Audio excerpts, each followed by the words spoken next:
Ya, Bang Aram sama silakan dilanjutkan kasus yang dulu ada perintah presiden dalam tujuan. Ya, jadi sebenarnya gini ya, SBY pada saat itu meminta kepada Kapolri untuk memberikan keleluasaan kepada KPK menangani kasus itu secara utuh. Sehingga proses termasuk penggeledahan harus diberi ruang, kira-kira seperti itu ya. Dan setelah selesai, KPK juga disampaikan juga, Pak SBY juga menyampaikan kepada KPK pada saat itu, karena pada saat itu kan masyarakat membuat yang namanya tameng ya, Mbak Putri ya, tameng di kantor KPK. Saya diminta oleh Pak SBY untuk sepulangnya dari istana, tolong menyampaikan kepada masyarakat ya bahwa ini sudah selesai dan rakyat diminta untuk tidak lagi memberikan tameng di kantor KPK supaya tidak menimbulkan kegaduhan. Kira-kira begitulah. Dan setelah rapat itu selesai, Pak SBY bilang, nanti saya akan jumpa pers, silahkan Pak Timur, Pak Jaksa Agung mendampingi saya. Pada saat itu saya minta izin kepada Pak SBY, Pak, saya ini bukan bagian dari eksekutif. Jadi mungkin lebih elok kalau saya nggak perlu hadir di jumpa pers itu. Biarkanlah saya hargai Pak Kapolri dan Pak Jaksa Agung yang mendampingi Pak Presiden sebagai bagian dari eksekutif. Kalau kita kan lembaga independen, wah menarik, Pak Abraham silahkan pulang. Saya pulanglah dan betul malamnya Pak SBY melakukan jumpa pers. Itu bisa diklik tuh, masih ada jejak digitalnya. Dia menyampaikanlah dalam jumpa pers itu bahwa kasus simulator SIM ya Kokor Lantas pada saat itu diserahkan, gitu perintahnya, diserahkan sepenuhnya kepada KPK untuk selanjutnya melakukan proses penyidikan dan lain-lainnya. Kira-kira seperti itu. Dan alhamdulillah dari keputusan itu besoknya kita melakukan penggeledahan sudah lancar. Oke. Waktu hari pertama itu kan kurang lancar. Saya ingat bulan Ramadan itu sampai saya harus sahur di Kokor Lantas di Gatot Subroto ya pada saat itu. Jadi saya masih ingat betul pada saat itu. Dan setelah ada pengumuman dari Presiden, kita udah bisa melakukan penggeledahan dengan bebas. Dan setelah itu ya, hasil penggeledahannya kita bawa ke kantor dan kasus itu berlangsung ya, berjalan dengan baik tanpa adanya goncangan setelah perundingan itu. Oke, jadi artinya di sini Anda ingin menegaskan bahwa arahan Presiden itu harus ada saat itu untuk menghindari konflik antara dua atau kegaduhan antara dua. Betul sekali.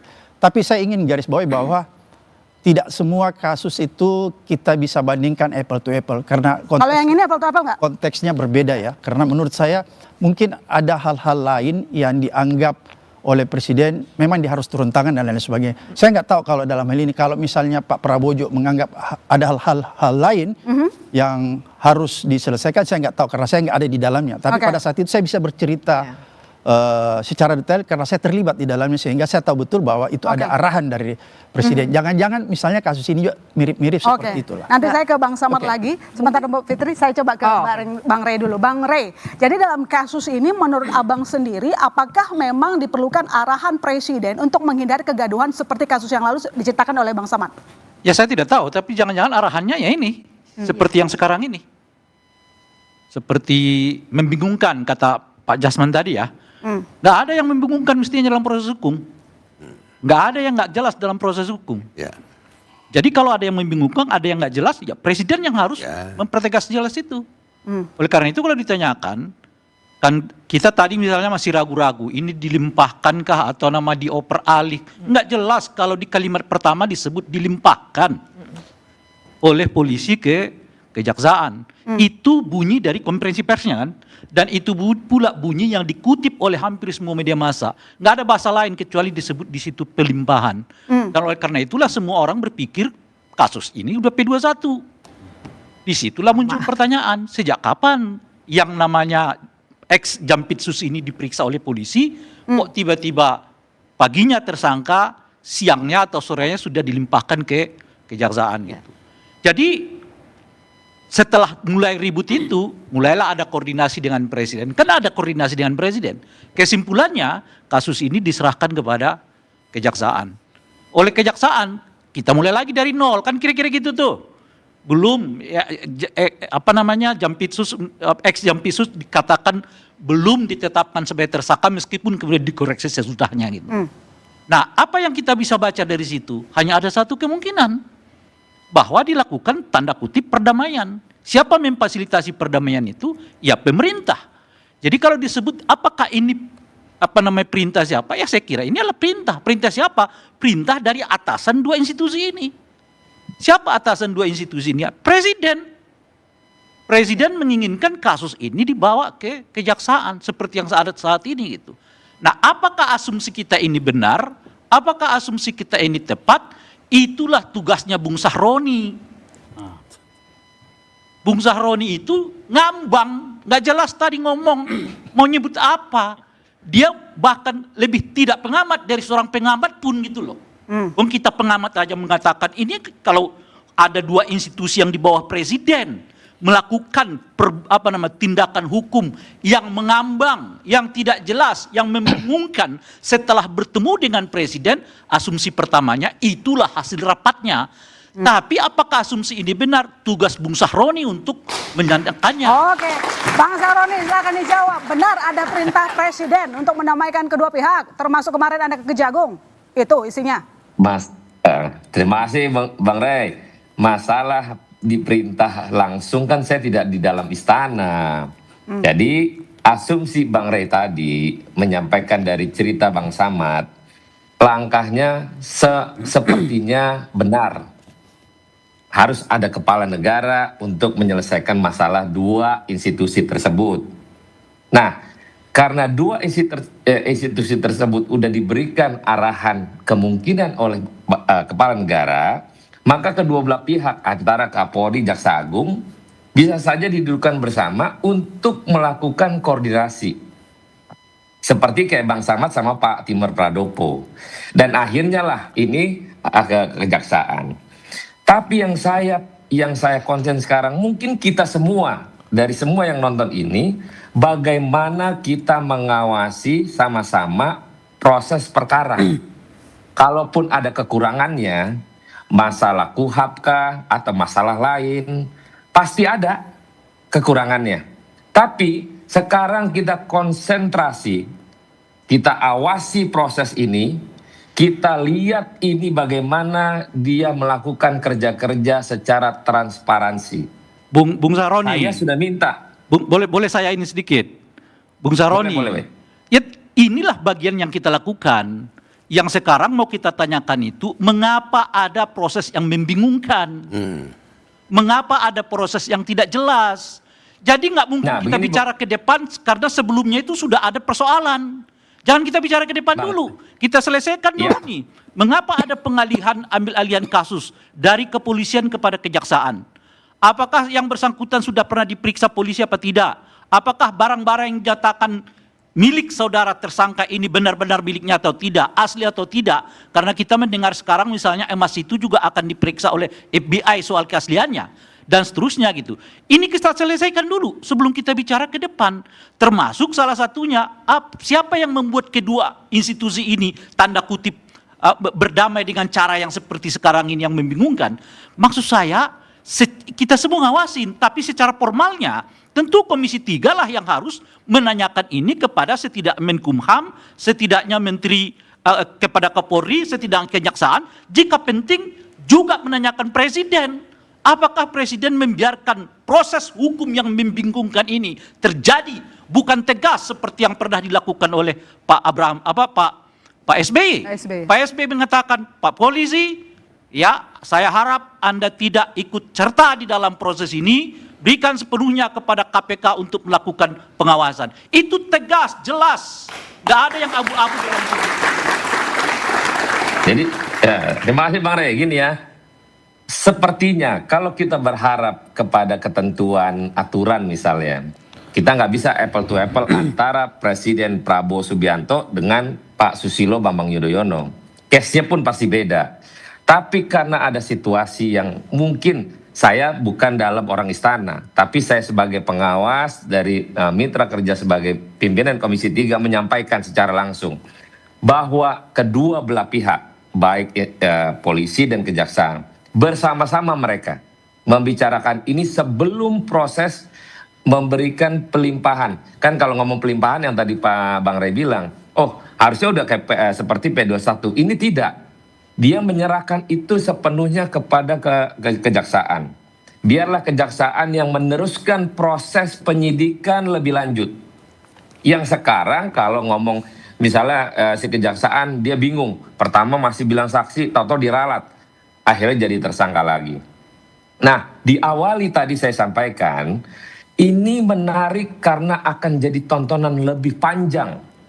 Karena lawyernya tersangka membantah tadi malam. Bayangin, ini akan menjadi tontonan, ini akan menjadi beban ngeri ya. kita di mitra Komisi 3. Ya itu yang harus dicegah oleh Bung Sahroni. Ini nggak boleh jadi tontonan, tapi juga sekaligus tuntunan. Orang mengerti hukum itu harus ditegakkan seadil-adilnya. Mengapa kalau polisi yang bermasalah diserahkan kepada polisi? Kalau kejaksaan yang bermasalahkan kasusnya diserahkan kepada kejaksaan. Kalau militer, tentara yang bermasalah kasusnya diserahkan kepada tentara. Tapi kalau rakyat sipil yang bermasalah, 3 institusi ini bisa datang bersama-sama loh. Kan Anda maksud saya Bung Sahroni justru yang harus menegakkan prinsip-prinsip penegakan hukumnya sebagai wakil rakyat. Harus tegak, polisi, kalau Anda salah kok polisi yang tangani. Kalau jaksa yang salah, jaksa yang tangani. Kalau tentara yang salah, tentara yang tangani. Kenapa kalau rakyat biasa yang salah, polisi nanganin, jaksa nanganin, kadang-kadang tentara juga ikut nanganin gitu. Iya, jadi kayak kita dikerubungi oleh 3 institusi gitu.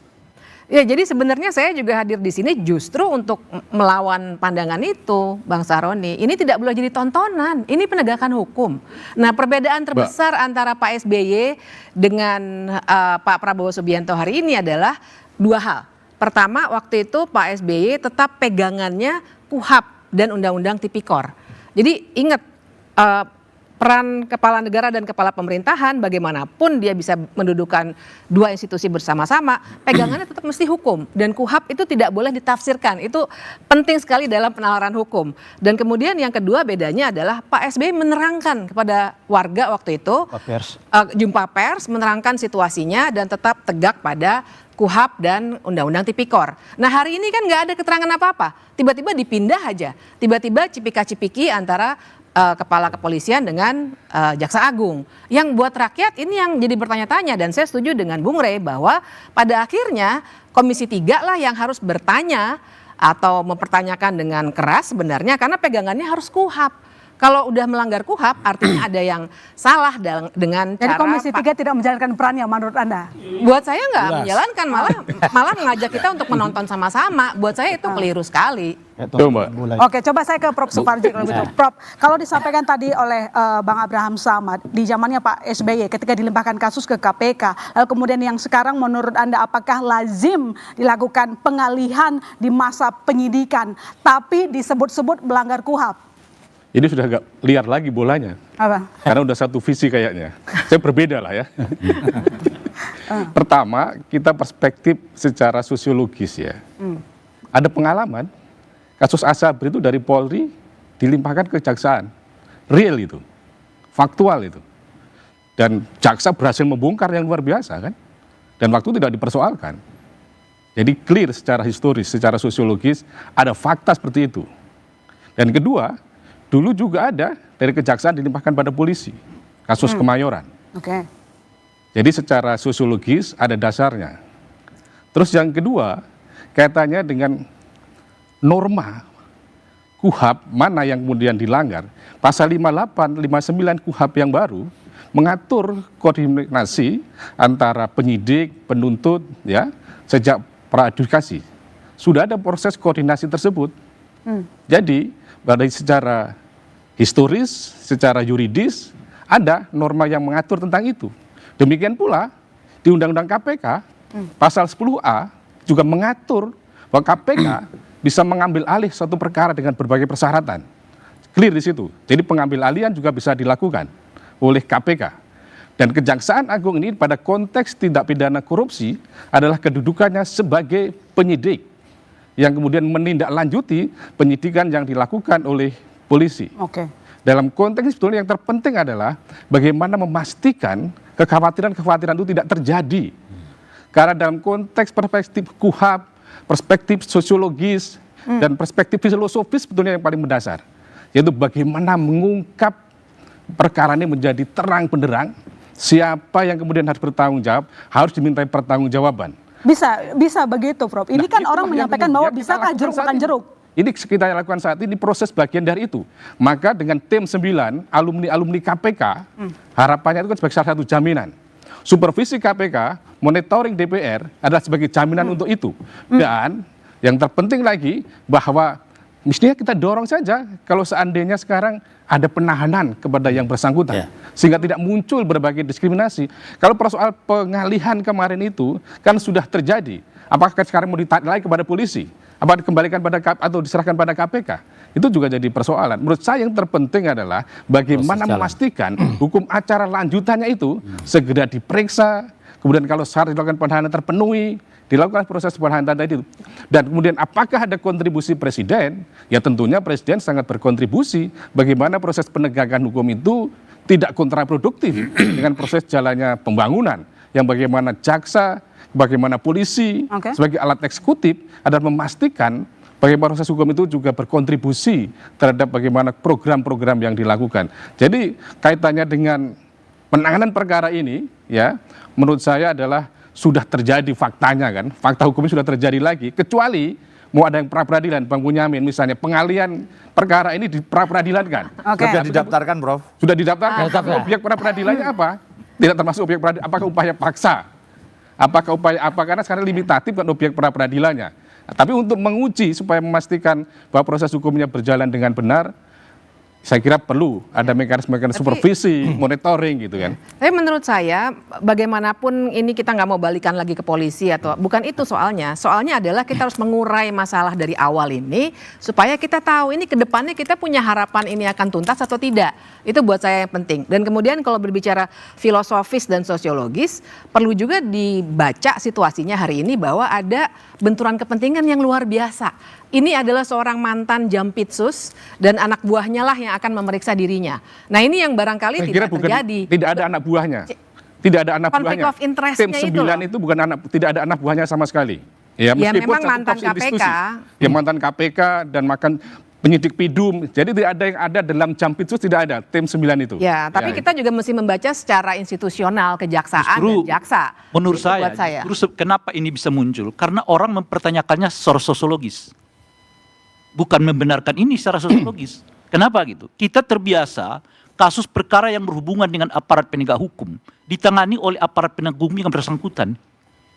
Karena apa? Permakluman terhadap alasan-alasan sosiologis itu supaya nggak ada benturan, supaya tidak ada ribut, supaya tidak ada macam-macam dan sebagainya gitu. Kita nggak pernah menguji jaksa memeriksa polisi, polisi memeriksa jaksa, polisi memeriksa tentara, jaksa memeriksa tentara dan seterusnya gitu. Ya kan sesuai dengan kewenangannya, nggak mungkin jaksa melakukan penyidikan tindak pidana umum, nggak mungkin Kan itu persoalannya, Prof. Yang saya mau katakan itu persoalan sosiologis yang saya katakan tadi, bukan persoalan kewenangan hukumnya gitu ya. Itu justru karena persoalan sosiologis itulah kita sekarang berbicara. Orang pertama ditetapkan oleh kepolisian, hanya hitungan jam dilimpahkan kepada kejaksaan. Lalu di kejaksaan disebut belum ada tersangka, lalu diralat lagi sebagai tersangka. Ini penjelasan sosiologis apa? Itu satu. Harus kita ingat juga, FA kemudian ditetapkan sebagai tersangka. Sebelum tersangka itu kemudian dilakukan penggeledahan, setelah ada 3 orang BGN yang ditetapkan tersangka oleh kejaksaan. Yang salah satunya adalah anggota polisi. Kita tahu itu. Sebelum itu beredar surat-surat yang meminta supaya kejaksaan tinggi untuk melakukan evaluasi atau penghentian pencarian data ya. Iya, belum sebelum itu ya, sebelum data, itu dilakukan. pengumpulan data. Itu beredar kemana-mana dan seterusnya gitu. Lalu justru karena penjelasan sosiologis inilah kita bertanya, kok jadi begini? Sebab setelah Jampitsus, ex-Jampitsus dinyatakan tersangka, ditariklah surat itu, dinyatakan sudah cukup karena masanya sudah nggak ada. Dan ingat, Prof, SPPG itu 1.700-nya dimiliki oleh polisi. 1.300. Itu yang kita dorong kan. Itulah persoalan sosiologisnya Yang saya maksud ke sosiologis tadi bukan konteks itu, contoh perkara yang sudah pernah dialihkan. Iya, itu yang oke lah, contoh perkara. Contoh perkara Betul, itu, bahwa ini pernah. Yang saya mau katakan, tidak karena itulah kemudian kita ingin kembalikan suasana itu kembali seperti contoh yang sebelumnya. Itu yang saya katakan. Yang kedua, justru persoalan di sini karena alasan sosiologis itu ada yang disebut konflik of interest di lingkungan kejaksaan. Tapi pada saat yang bersamaan, saya sendiri melihat ada yang disebut dengan konflik of interest di lingkungan polisi. Apa itu? Bagaimana polisi bisa memeriksa persoalan yang berhubungan dengan MBG sementara mereka punya 1.700 SPPG di seluruh Indonesia. Oke, coba saya ke Bang Abraham Samad dulu. Bang, ini kan di tim khusus ada 9 orang mantan KPK dan Anda kenal mereka. Dengan masuknya mereka dalam tim khusus, apakah bisa memastikan, menjaga integritas, memastikan kepada publik bahwa kasus ini ditangani secara independen, integritas, objektif? Ya, kebetulan dari 9 itu ada beberapa orang alumni KPK dan saya sangat dekat. Misalnya Katerina Girsan, Muhib, Agus Salit, Seta Dung Alo, Iren, bahkan ada 2 orang bekas junior saya di Fakultas Hukum UNAS, yaitu Seta Dung Alo dan Agus Salit. Sering saya berkomunikasi sampai detik ini ya. Di antara mereka-mereka ini, sepengetahuan saya waktu memimpin KPK, ini adalah jaksa-jaksa yang punya integritas cukup kuat ya. Tidak perlu diragukan pada saat di KPK. Itu yang saya ingin kasih catatan. Oleh karena itu sebenarnya kalau melihat profil, kalau kita profiling jaksa-jaksa yang terlibat ini cukup menjanjikan sebuah harapan, tapi bukan berarti kita lantas tidak mengawasinya. Kita tetap harus mengawasinya. Tapi ada satu hal yang menarik menurut saya ketika KPK dilibatkan untuk melakukan supervisi. Ya, koordinasi supervisi dan monitoring. Ini menarik. Kadang-kadang orang mengartikan supervisi itu hal yang sangat formalistik. Padahal itu sangat sangat substansi. Kenapa saya katakan sangat substansi? Pengalaman saya begini. Dulu kalau kita melakukan supervisi, misalnya ada kasus di kejaksaan maupun di kepolisian, itu kita monitor. Mulai dari jalannya pemeriksaan, BAP dan lain-lain sebagainya, sampai alat buktinya.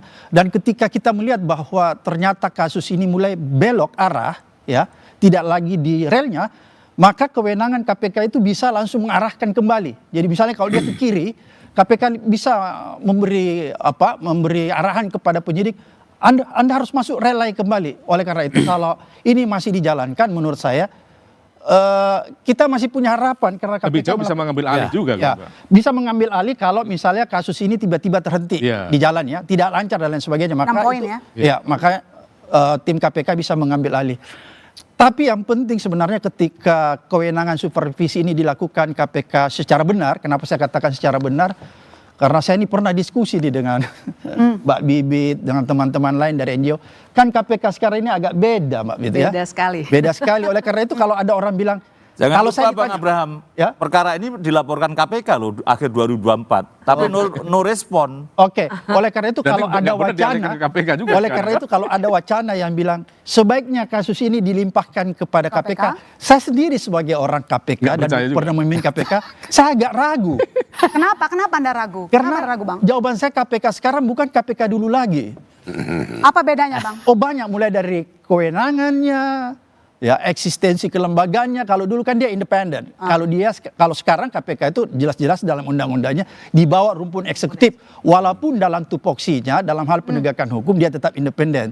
Kemudian yang kedua, kalau kita lihat banyak kasus-kasus di KPK yang menurut hemat saya itu menimbulkan pro kontra juga di tengah-tengah masyarakat ya. Sehingga kalau saya ditanya secara pribadi, tapi saya bisa salah ya, silahkan saya dikritik. Saya tidak terlalu bahagia juga kalau misalnya diserahkan kepada KPK. Tapi kalau KPK menjalankan fungsi supervisi, mengawasi, monitoring, saya sangat setuju. Tambahnya begini loh, tambahnya begini, kemarin waktu diajak jumpa pers di Polda, kan sudah dikirim 2 orang atas dasar permintaan dari polisi. Ada surat tugas dari pimpinan KPK. Tapi di saat jumpa pers, 2 deputi itu kabur loh malah. Nah, itu. Gimana? Kita berharap gimana? Makasih. Lanjut. Jadi maksudnya apa? Mereka Jadi kabur artinya apa? nggak perlu juga KPK. Ada intervensi maksudnya? Supervisi Enggak, itu. justru KPK-nya menurut saya malah jiper. Perkaranya kok besar gini. Jiper. Oke, Kan baik. dia. Coba ke Pak Jasman. Ini mantan pimpinan KPK saja tidak yakin kalau kasus ini ditangani oleh KPK. Anda yang kita beberapa kali bertemu, Anda malah sangat menuntut bahwa kasus ini ditangani di KPK. Ya, itu lebih bagus. Ditangani Supaya KPK. tidak terjadi tadi ini antara Kapolri dengan Jaksa Agung, itu aja. Sebenarnya pengangkatan yang 9 orang ini yang disebutkan oleh Pak Abraham sama juga percaya independen. Sebenarnya bukan masalah independen. Yang independen itu Jaksa Agung. Jaksa Agung itu adalah penuntut umum tertinggi. Ya. Harusnya dia bertanggung jawab. Anak buahnya ini adalah perlengser. Apa artinya perlengser? Ya, perpanjangan tangan Jaksa Agung. Siapapun yang menangani perkara ini adalah perlengser. Itu. Nggak perlu kita ragukan. Kalau soal itu. Jangankan yang 9 orang ini. Anak kemarin sore yang saya akan ngajar di PPJ. Yang di PPJ aja bisa saya bikin menyidangkan perkara ini. Bisa. Gak ada masalah. Persoalannya sekarang, kenapa harus begini gitu loh. Kenapa? Ini yang jadi persoalan. Makanya banyak masyarakat bertanya-tanya, ada apa? Mau dibawa kemana ini perkara? Itu. Igan. Jadi siapa yang bisa membawa arah, Pak? Apakah Anda yakin nanti tim dari mantan KPK bisa didengarkan oleh Jaksa Agung? Jadi kalau kembali ke KUHAP, ya sudah, periksa aja dulu. Nanti kalau misalnya menurut jaksa kurang tidak memenuhi persyaratan, tetap juga tidak memenuhi persyaratan, Kapolri atau dalam hal ini penyidik mengatakan optimal, nggak bisa lagi menambah alat-alat bukti, maka Kejaksaan Agung penyidik itu yang benar. Itu menurut KUHAP. Menurut Saya ada sedikit Mbak ya. Saya melihat perkara ini menjadi domain publik ya. Ya. Semua orang sudah mengomentari. Iya, Jadi iya. alangkah buruknya, alangkah celakanya kalau penyidik ini bermain-main. Menurut Iya. saya itu pertama. Ya. Kemudian yang kedua, setelah nggak saya mungkin. melihat penggunaan pasal TPPU, ya, karena kan dia perkara pokoknya itu kan korupsi. Kemudian Sabri. di TPPU kan. TPPU kan? Pengalaman saya kalau aparat penegak hukum sudah menggunakan TPPU, maka menurut hemat saya kasus ini, pengalaman saya bisa jadi salah, kasus ini pasti berada di rel yang sebenarnya. Kenapa? Ketika kita menggunakan pasal-pasal TPPU itu sulit sekali kita merekayasa. Ya. Karena kenapa? Di situ akan kelihatan tuh ada follow the money, follow the suspect. Akan kelihatan tuh uang itu lari kemana gitu. Siapa-siapa yang mendapatkan. Kemudian kelihatan juga tuh ada yang disebut gatekeeper. Gatekeeper itu baik institusi maupun perorangan.